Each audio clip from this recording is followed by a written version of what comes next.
Wow, well, that was a movie. Hey, what's up guys? It is me, Anthony, here to give you guys another movie review, and got my Marvel shirt on, so I think you know what this is. I mean, you clicked on the video, but here's Morbius. Michael Morbius is a man with a uncurable disease, but he's determined to find a cure for him and his friend Milo. Along the way, he figures out that bad DNA is the cure, and he becomes a vampire. Yeah, so as you could tell, this movie didn't really go that well, and Sony lied to us, guys. I mean, I think the biggest takeaway that I have for this film is that everything that we saw from the trailers, if you even watched the trailers, I know some people are opposed to trailers, kind of see why after this, because they kind of duped us.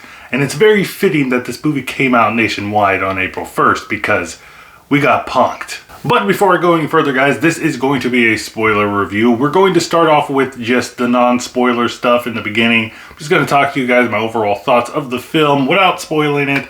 And then later on, we're going to talk about some spoilers, but more specifically the end credit scenes, because we have to talk about those. So the first thing I want to talk about is that this movie starts off very poorly. You know, the reputation of this movie is not good from the start, because we get into it, you know, they show Morbius as a young kid, and then they show his friend Milo as a young kid, and they both have the same kind of blood disease.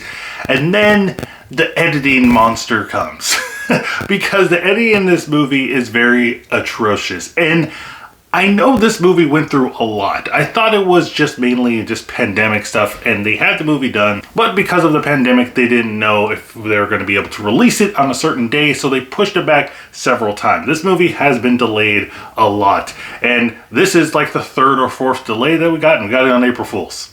Again, very fitting. But right off the jump, they are starting the editing machine, and they'll have scenes where people are talking, and then they'll jump into the future, and then into the past, and then back. But even as that's going, they're still talking as if they were in the present, future. I don't know. In the beginning, it was really, really weird. Then they fast forward to the future where everybody's grown up, and we speak of that editing never again, until the end at least. And another problem I have with this film, now this is just a personal issue for me, because I grew up with the Spider-Man animated TV series from the late 90s to the early 2000s, and that was my go-to Spider-Man thing. That was my introduction to the Spider-Man lore, where I got all my Spider-Man love. And while looking back at the show, it's not really aged that well, I still hold it very dear to my heart, and I still think that that show did a really good job of portraying Spider-Man's rogue galleries of villains and portraying them in a different new light that you hadn't seen previously before. And one of those characters was Morbius. Morbius, the character in the animated series, was my first introduction to the character, you know, the human vampire. It's a weird combination, but that's what they called him. But his story in that show was very well done, in my opinion. You can kind of relate to Morbius's character in that show, and you can kind of feel and see where he's coming from.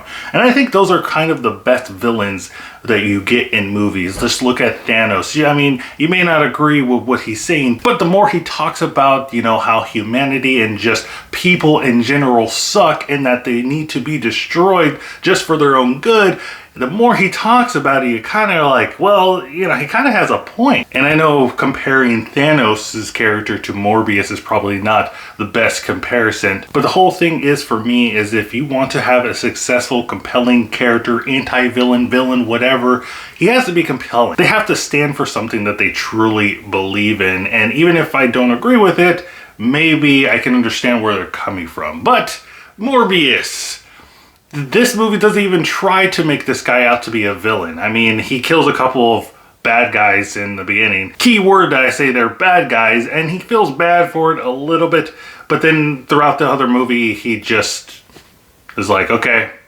I just feel sad for myself. There's no point in the film where you get a sense that he's an anti-hero, he's a villain. Not like they have with Venom. At least in that film, you see the dilemma that Eddie Brock has with Venom being the symbiote, and the symbiote wanting to eat everybody that he sees, and he has to fight that back and forth.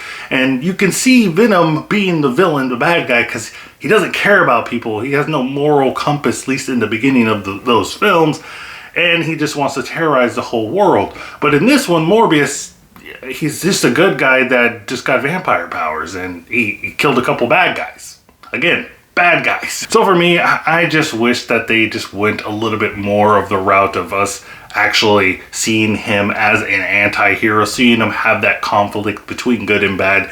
Didn't really get that in this film. So let's talk about some of the actors. We have Jared Leto in here, and then a couple other people. Matt Smith's in here for some reason. The whole time I was just watching, I was just like, hey, it's Doctor Who. I remember when I used to like that show. But everybody in here is just okay. It's not their fault, honestly. It's the script. It's the writing. It's very, very hard to, even with these actors, to make anything here interesting. Because that's what mainly this movie comes down to, is it not being interesting at all. The whole time I was sitting there, I was just watching it, and then I was just like, is anything gonna happen? I mean, stuff is happening on the screen, but it doesn't have any impact. And another thing that I thought was kind of funny is I didn't remember, you know, Morbius in the animated shows or in the comics, him, every time he flies, he has like a string of purple behind him.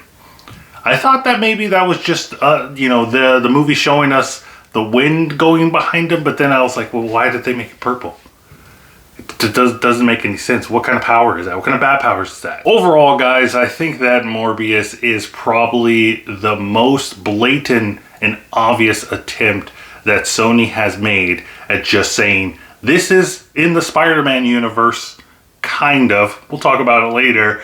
And you should just watch it just because. And we're not going to put any effort into it at all. And here it is. Just come see it because Spider-Man. The editing's bad, the characters are uninteresting, the story is almost non-existent, and it's just plain boring in my opinion. But what did you guys think of Morbius in the comments down below? Did you like it? Did you hate it? Do you think that Jared Leto is going to get another crack at being this superhero anti-villain vampire thing? I kind of hope that he does, just because I want to see what their craziness that they're going to come up with, but let me know in the comments down below. Now, guys, we're going to get into the spoilery stuff, and we're just going to talk about a couple stuff that I just had to talk about, and we have to try to explain, and we're also going to be talking about the end credit scene, so let's get into this. So one thing I wanted to talk about that is a pretty big spoiler is that, you know, everything that we saw in the trailer is not there. The one things that are there is the Daily Bugle. So this is obviously in a Spider-Man kind of universe, but which one? Are we going to get a reveal of that Spider-Man? No, we do not get that in this movie. They don't even show us the famous trailer scene that we saw where there's a Spider-Man in the background and it says murderer. That's nowhere to be seen. Even that scene where the guy is like, man, who are ya? And he says, I'm Venom. Nah, I'm just kidding, I'm Michael Morbius. That's not even in the movie. And that one I can forgive more than not showing the Spider-Man stuff, because that's the main reason why we came here. But mainly, I think that this movie is just confused, because they even bring up situations that happened in San Francisco. And I'm assuming, oh, okay, they're talking about Venom. And even Michael Morbius says, I am Venom in this movie. So they're acknowledging that Venom is in this universe. So that to me makes me even more confused because of the end credit scene. And this is where we're going to be talking about it. So there's two end credit scenes. The first one is just like an introduction to the next end credit scene. So it's kind of weird. We have Toombs. He comes here, the Vulture from the Tom Holland Spider-Man universe, comes here, he appears because of the rift that Doctor Strange has made in Spider-Man No Way Home.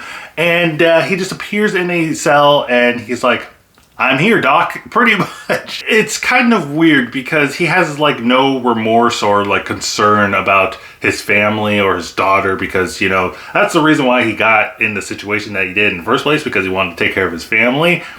So he's like, I don't care about my daughter, I don't care about my family anymore. Let's just fuck shit up in this new universe. It's really like a character departure for the character. Because, like I said, he cares for his family. That's the number one goal. That's the reason why he became the Vulture. And now he kind of just like, I don't care about it. But then we go into the end of the film where Morbius has defeated Milo and his girlfriend wakes up randomly because she's a vampire now. And you have Morbius driving. When you can fly, why you drive, I don't know. Especially with the gas prices right now. I would just be flying. But he drives to a unknown location and he meets up with the Vulture, who has his full Vulture gear. How did he get it? Who knows? And he says, hey, I've heard a lot about you, Doc. We're going to explain how that is happening? No, we're not going to explain. And then Morbius is like, yeah, sure. Okay, I know who you are too. And of course, I'm just paraphrasing here. And then the Vulture says, I don't know what's going on here, man, but it has to do with Spider-Man. And I think you and me and a couple other people should team up and kick his ass.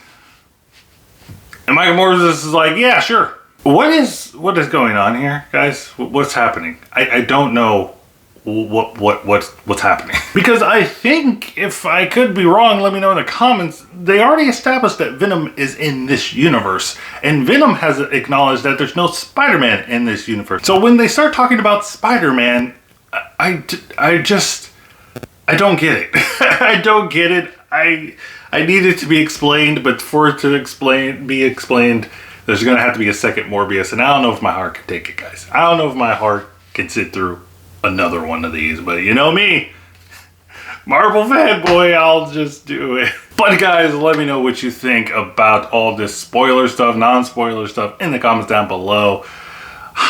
We need to talk about it, guys. We need some help. We need to figure this out. Also, guys, don't forget to be checking out my Twitter so you can stay up to date with my channel. Don't forget to like and subscribe. And remember, guys, keep watching movies.